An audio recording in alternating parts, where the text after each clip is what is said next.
Ukrainian President Volodymyr Zelenskyy says the situation on the front line is very difficult due to a shortage of weapons. He urged Western allies to step up their deliveries. Officials say the delay in aid is giving Russia an advantage on the battlefield.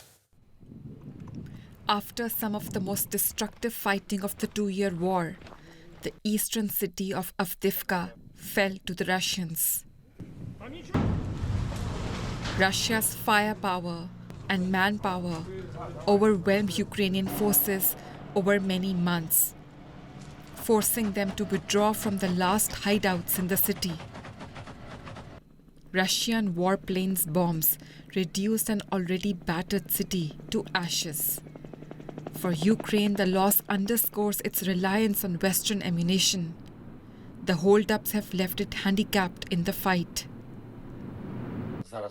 It is now an extremely difficult situation in several parts of the front line, exactly where Russian troops have concentrated maximum reserves. They are taking advantage of delays in aid to Ukraine, and this is a very sensitive matter. There are artillery shortages, a need for frontline air defense, and for longer-range weapons. In the northeastern region of Kupiansk, relentless Russian bombardment continues. Many residents fear a second Russian occupation. To raise the morale of its forces deployed here in the Kharkiv region, Zelenskyy visited the troops. I'm glad to be here today to see you, to congratulate you, to express gratitude on behalf of all Ukrainians and of all of Ukraine for doing such a great job every day, for defending the state, our families, our independence and our sovereignty. But there is a strong realization things can't improve for Ukraine without more help. And the fear that more Ukrainian towns can fall into the hands of Russia is real. Something Ukrainians are determined to not let happen. Later this week, it will be 2 years since Russia's full-scale invasion of Ukraine began. Exactly how many civilians have been killed is unknown, but it is thought to be in the tens of thousands. Early on in the war, in March 2022, Russian Air Force bombed a theatre during the siege in the port city of Mariupol. Ukraine says 300 people, including many children, were killed there.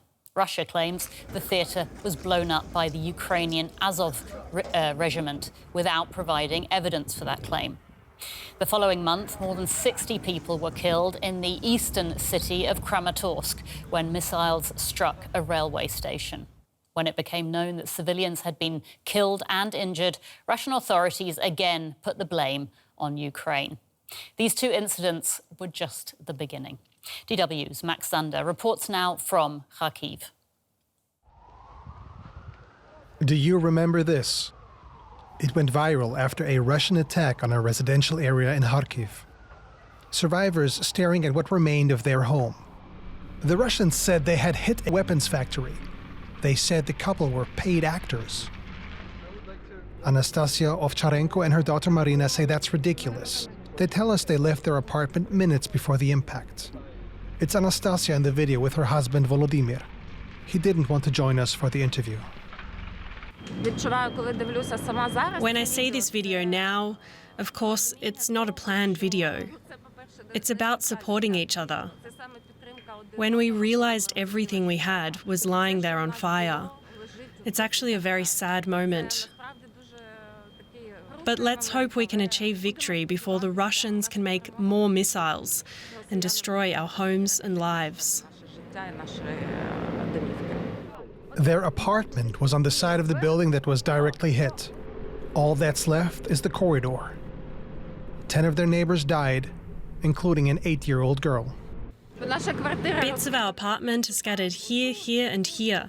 It was the top one and the first to be hit. Many things were thrown out.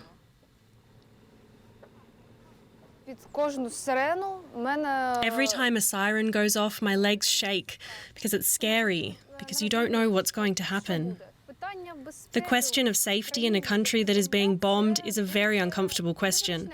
In my opinion, there's no place where you can hide. Across town, another site of recent Russian destruction, the Kharkiv Palace Hotel. It managed to keep running through most of the war. It was a hub for foreign journalists. We've often stayed here ourselves.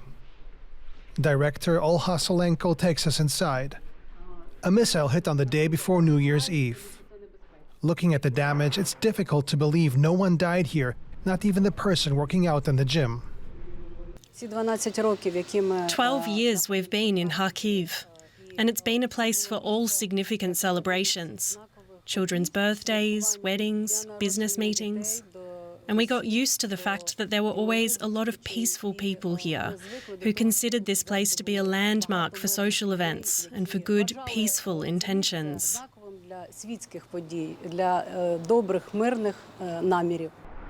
15 guests were staying at the hotel at the time. People wanting to celebrate the new year, and still, many of the new kind of guests. There were journalists from all over the world. I think we had become a hub for those people who needed to show the whole world what was happening. The Russians claim the hotel was used as a hub by military personnel, but never provided proof. We never saw soldiers here during our stays.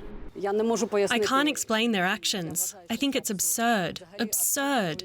Destroying civilian buildings, civilian facilities, hospitals. I believe that this is unacceptable. I condemn it. She shows us a video from the beginning of the war. International journalists here in the lobby, and a local pianist. We need to invite this musician to visit us again. He's become a close friend of ours. There will definitely be music here again, and people and life, and good will triumph over evil. The plan is to repair the hotel and reopen as soon as possible. Many wars begin and are justified with lies. The Russian attack on Ukraine is no different. Marina and Anastasia Ofrachenko's home never existed, according to the Russian narrative. It says none of this is real. That's my shoe. I wore it only twice. The women know better than that. But all that is left now are memories.